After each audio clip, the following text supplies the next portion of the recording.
Well, hey y'all, welcome to the Gramstead. Tonight I figured that I would take y'all along into the garden and give you a golden hour tour of the start of the fall and winter garden. I also have a whole tray of starts. I went and saw my friend Donna at Hazelbell Farm, and she had a whole bunch of starts that needed a home. So I got a whole tray full to fill in some of my empty spots. I also have a strawberry guava tree that I'm gonna put in and a couple of goji berries that are gonna go in the ground tonight. So I figured now was a good time for a tour of the fall and winter garden. Y'all come along. It's a beautiful evening. All the meat chickens outside of the garden.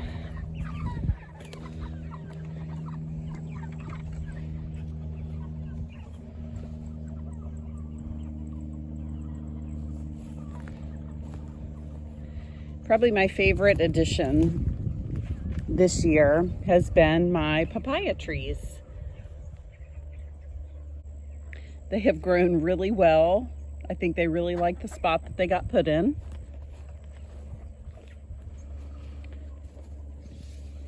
This, I believe, is the male papaya tree. It has smaller, longer flowers on it and no fruit yet. And then you have this one that has all kinds of papayas. If we go over here, I'll show you. This one has a larger flower on it than the male papaya.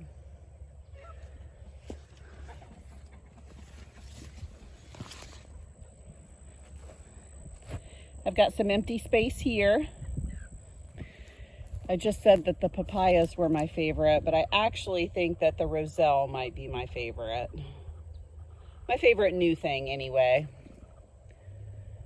Right beside the roselle is the broccoli. Pretty sure this is the Green Magic variety. Gives lots of little side shoots of broccoli. And then this down here is the calabrese, which gives you more of a head of broccoli. I've got this under some shade cloth, 70% shade cloth. I've got some empty space here. Need some compost there. And then these are my Napa cabbages, which seems to love growing underneath the shade cloth. And I really think it likes my homemade compost. So those are looking really good. So pretty. Got some leftover zinnias.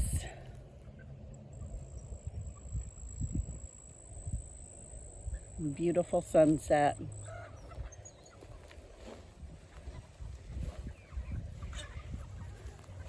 That's my strawberry bed from last year. We got a lot of strawberries last year, so I'm really anticipating some strawberries for this coming spring. All my chickens. Those meat chickens are almost ready to harvest. I'll probably give them a couple more weeks, but they're looking good. This bed right here, I just added some strawberry plugs to the edges. And the main part of the bed is a mix of kale. And then this is Mizuna. Another row of kale. And then another row of Mizuna. And see, I seeded these in a shallow trench of sand. I found that works really well for the smaller seeds. They don't get lost in this chippy compost. And then on this little trellis right here, I've got some free space. I would like to put some snow peas since it's winter-ish. This raised bed has some more strawberries just around the edges. And then here we have a mix of mustards. I'm going to let these be baby mustards. Harvest them young.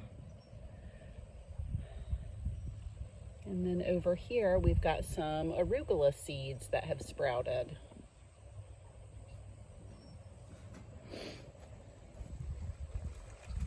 My canna lilies. And my first banana, who I just pulled some pups off of and replanted along the fence line here. And then we come to the tomatoes. And I've got various things planted in here with the tomatoes. This row right here, these are going to be red or yellow pear tomatoes. And you can see I've pruned them pretty heavy, which I generally like to do.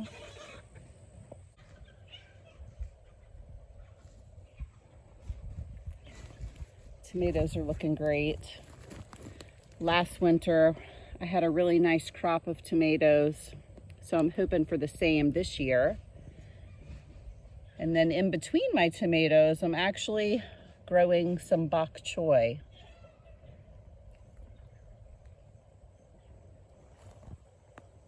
Here's some more bok choy. I've got this row right here, which the first half of it didn't come up very good, but I did seed some collards and some mustards. I'll let these ones get bigger for like a traditional collard green style dish versus the baby greens. And then this row of tomatoes right here are black creme, which are starting to get quite a few blossoms.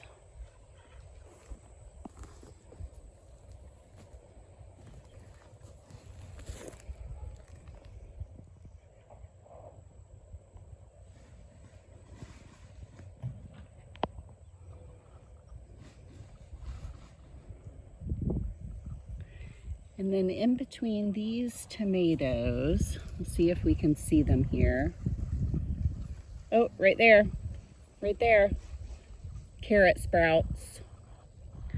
And again, I made just a very shallow trench and I put some sand in it and I seeded the carrot seeds in there and just barely covered them up with some sand. And they seem to not get lost in the mulch that way. I've got more carrots coming up here. This row, you can see I did splotches of sand trenches. These, and I do have to thin some of these, seeds that are just now starting to come up, but these are going to be rutabagas.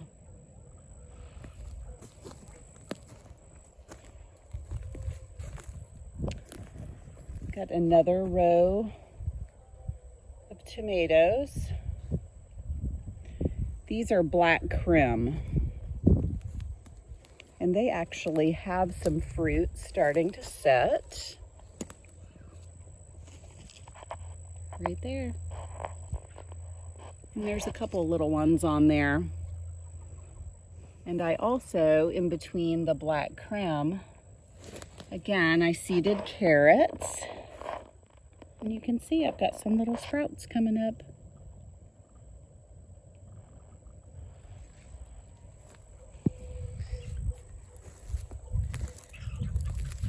And then this whole row right here is a double row of carrots. This was the first row of carrots that I put in. And they've sprouted really nicely too. I also did these in a sand trench. And just from watering them, the mulch has kind of filled in around the little seedlings.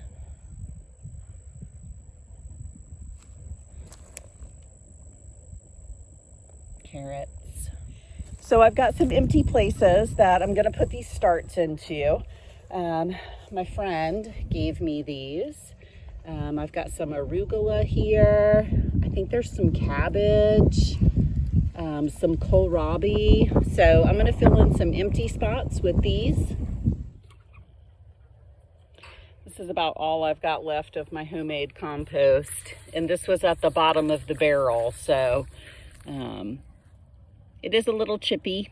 I've got some pine chips in there, but I really like it. So kind of acts as a nutrient mulch almost.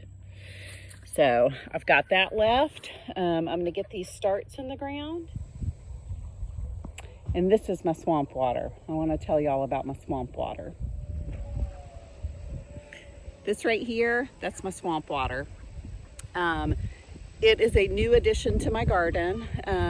David the Good has some good videos on his channel about swamp water.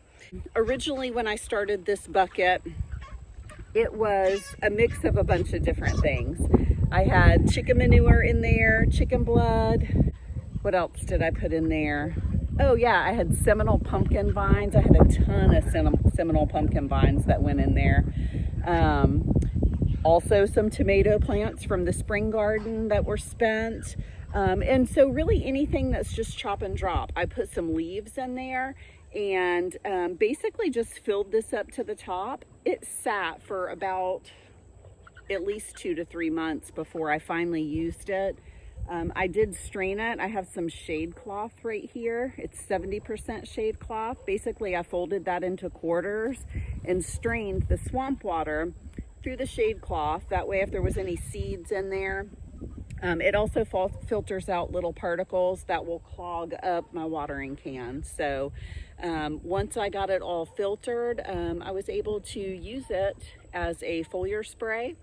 Or after I hit the garden once with water and the soil's already moist, I'll go back through sometimes and water around the base of the plants with the swamp water.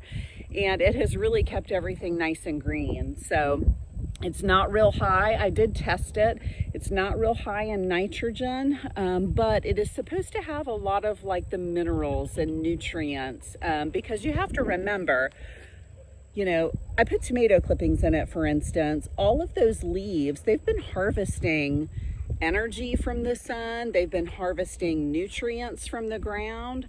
And a lot of that is going to be stored in your leaves. So by putting it into a barrel of water and letting it break down, it's basically just like a liquid compost. So that's been one addition that I've made to the garden that I've been real happy about. I was lacking a lot of nutrients at the end of spring. So the homemade compost and the addition of the swamp water, I think really helped out. My Napa cabbage, it looks really great planted in the homemade compost. So I think I finally was able to get some nutrients back in the ground. So if you want to see how I made my compost, I do have a video on that. I will link it here. And but that's where we're at right now in the fall and winter garden. So I'm going to get busy putting these goji berries in and getting these other starts put in the ground that my friend gave me. Another thing that I got here that's kind of gross is I rotted down some fish in a bucket of water. And whenever I plant a tree, I will pour a little bit of the fish water in there, but it's kind of gross. So it doesn't smell the greatest, but I think it's packed with nutrients. And back here, the garden is a little vacant, except for my dog fennel jungle. It's my nemesis. But I have 3 big rows back here, and I'm gonna start working on turning this into a grocery row garden.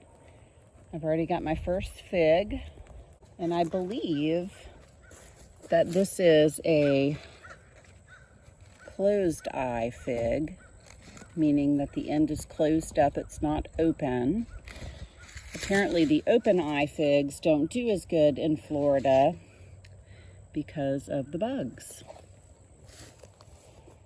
I do have some pepper plants, some Sugar Rush peaches and some Scotch bonnets. Need to harvest some of these. And I think what I'm going to do is try to prune them and see if I can overwinter them. These Sugar Rush peach peppers are really good, sweet and spicy. And then these have always looked rough, but it does give me some mini bell peppers. So this is my big area that I've got to work on. I got to get some plants for it because I definitely don't have that many. I do have this trellis here.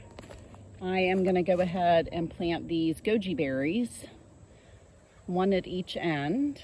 Oh, and it fell over. I've got a strawberry guava tree that I'm going to tuck back here in the corner.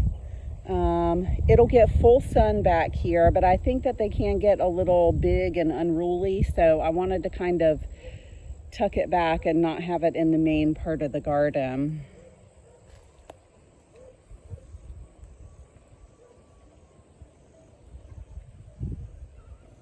So that's where we're at right now with the fall and winter garden.